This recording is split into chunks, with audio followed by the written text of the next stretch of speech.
I'm Sara Nelson, a fighter for the working class, and welcome to my Fast Company photo shoot.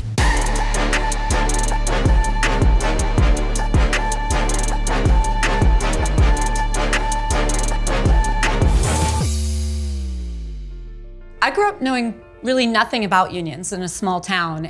And it wasn't until I became a flight attendant at United Airlines that I learned that I was just a number in an HR file. And ultimately, what that led to 5 years later is being very involved in the union when September 11th happened. And while we were grieving the loss of our friends and trying to pick up the pieces and all the horror that came after that, there were crisis capitalists planning right then to redefine the value of a flight attendant, a pilot, a mechanic, a gate agent, just like they had done in so many other industries.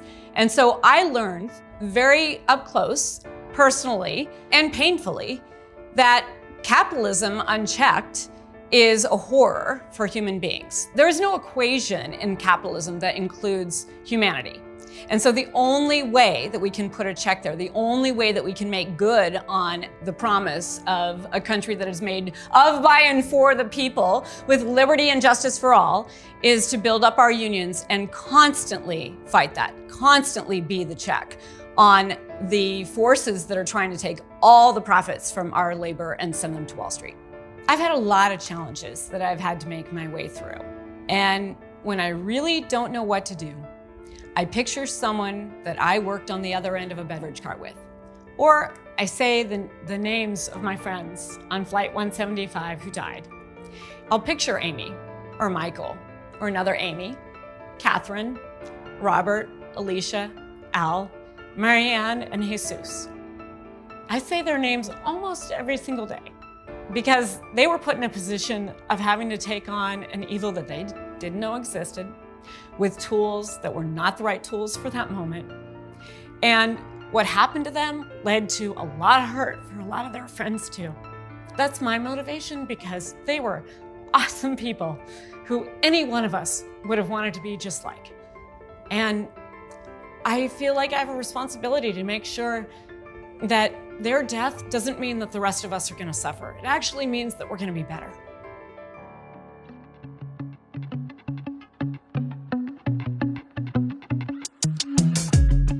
The labor movement is 90% of the working class who do not yet have a union card. All over this country, people want to be a union member. They want to be able to bargain their fair share for the work that they are giving wherever they're working.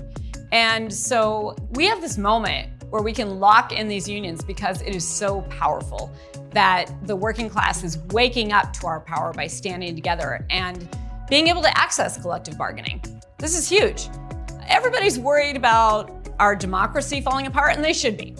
Everybody's worried about the climate crisis. Everybody's worried about the housing crisis. Everybody is worried that people are not going to be able to have a dignified retirement. All of these issues relate back to the fact that the labor movement has shrunk to almost nothing, just 6% of the private sector.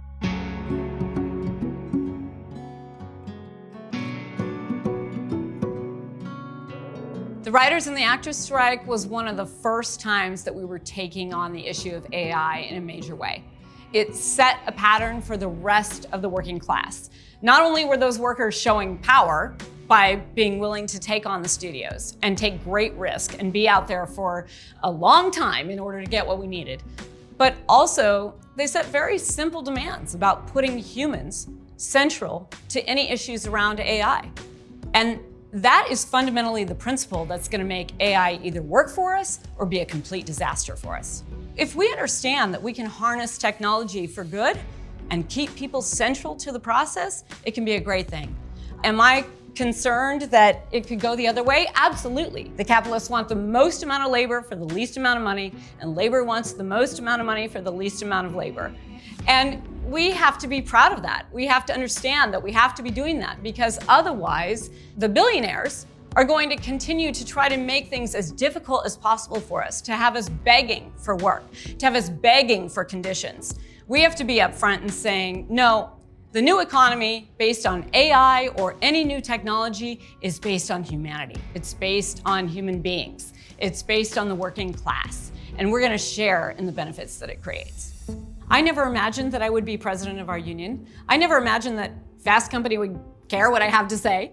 I never imagined that I'd be in a position to make a difference for people. And here I am, because I was put in a position in my life that gave me experiences, that give me a lot of perspective, that allows me to do this work. So I guess if I'm thinking about it fundamentally, I just want workers all over this country to feel like they have power, like they can rise up, like they can make a difference. They don't have to accept things as are. We don't have to accept things as are. We can actually imagine a better world and work for it and demand it if we really understand the power that we have simply by withholding our labor.